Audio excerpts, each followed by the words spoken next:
जय श्री राधे। पूज्य श्री सद्गुरुदेव भगवान के चरणों में प्रणाम। पूज्य श्री प्रेमानंद जी महाराज कहते हैं, हर साधक के मन में यह प्रश्न उठना स्वाभाविक है कि आखिर नाम जपकी वह धारा टूटती क्यों है।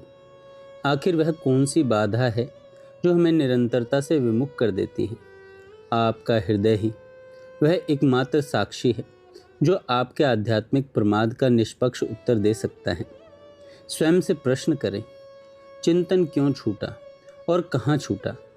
यह एक अत्यंत सूक्ष्म और गंभीर विवेक की आवश्यकता है। प्रभु संबंध, यदि नाम का विस्मरण किसी भगवत सेवा, संत सेवा या प्रभु से संबंधित अनिवार्य कार्य के कारण हुआ है तो वह अवस्था भी भजन का ही एक स्वरूप है। वहाँ सेवा की प्रधानता में नाम गौण हुआ है, लुप्त नहीं। दूसरा है लौकिक संबंध।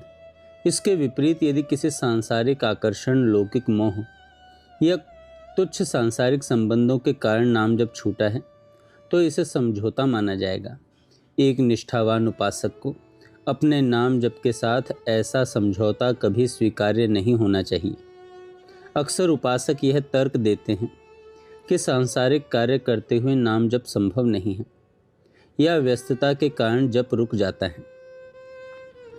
आध्यात्मिक दृष्टि से यह तर्क केवल एक भ्रांति और पलायन है।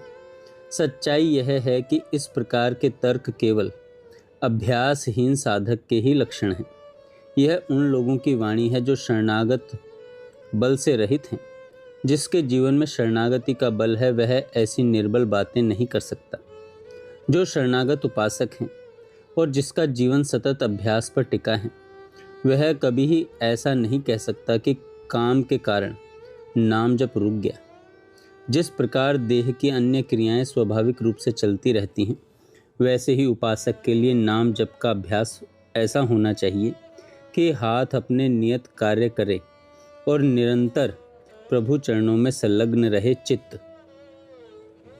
नाम का प्रभाव, जब साधना परिपक्व होती है और नाम का प्रभाव भीतर जागृत हो जाता है तब वह साधक का स्वभाव बन जाता है। एक ऐसी स्थिति आती है जहां उपासक का नाम के बिना जीवित रहना ही असंभव प्रतीत होने लगता है। ऐसी अवस्था में कोई भी क्रिया, चाहे वह कितनी ही महत्वपूर्ण क्यों न हो, नाम स्मरण से रहित नहीं हो सकती। यदि बहुत बड़ी सुक्रिया, पुण्य या महान कार्य भी हो रही है लेकिन यदि उसमें नाम की विस्मृति है तो एक सच्चे उपासक की श्रद्धा उस क्रिया में कभी टिकेगी नहीं। उसके लिए वह महान कार्य भी निष्प्राण है जिसमें प्रभु का स्मरण न हो। संसार के कोई भी पर्व, उत्सव, महत्वपूर्ण तिथियां या सांसारिक उत्साह यदि साधक को नाम से विमुख करते हैं तो कृपा मार्ग का उपासक उनसे कभी संतुष्ट नहीं हो सकता।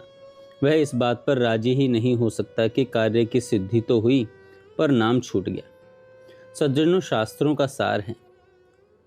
समस्त शास्त्रों और संत महापुरुषों के अनुभव की सार बात केवल एक ही है कि प्रभु के चरणों का अटूट आश्रय और उस आश्रय के बल पर निरंतर नाम स्मरण, इसे ही समस्त साधनाओं का सर्वोच्च शिखर माना गया है। क्योंकि सतत नाम स्मरण ही सबसे कठिन और श्रेष्ठ तप है। क्योंकि यह मन को इंद्रियों के विषयों से खींचकर निरंतर प्रभु के चरणों में स्थापित रखता है। प्रभु का नाम लेना ही समस्त पुण्यों का पुंज और सबसे महान सुकृत है। इसके सन्मुख अन्य सभी सत्कर्म गौण हैं। प्रभु के चरणों का दृढ़तापूर्वक आश्रय लेकर सतत नाम स्मरण करना ही वास्तव में सबसे बड़ा भजन है। अन्य समस्त साधनाएं इसी एक बिंदु तक पहुंचने के साधन मात्र हैं। यही वह सार बात है जिसे धारण कर लेने के बाद कुछ भी शेष नहीं रह जाता। नाम चिंतन का टूटना समय की कमी का परिणाम नहीं बल्कि हमारी प्राथमिकता और अभ्यास की शिथिलता का परिचायक है। यदि नाम जब हमारा स्वभाव बन जाए तो संसार की कोई भी शक्ति हमें उससे विमुख नहीं कर सकती। जिसे नाम का चस्का लग गया उसके लिए विस्मरण ही मृत्यु के समान है। आज एकांत में बैठकर स्वयं से प्रश्न पूछें, क्या आपका आज का कर्म आपको नाम से जोड़ रहा है या उससे दूर ले जा रहा है। जय श्री राधे।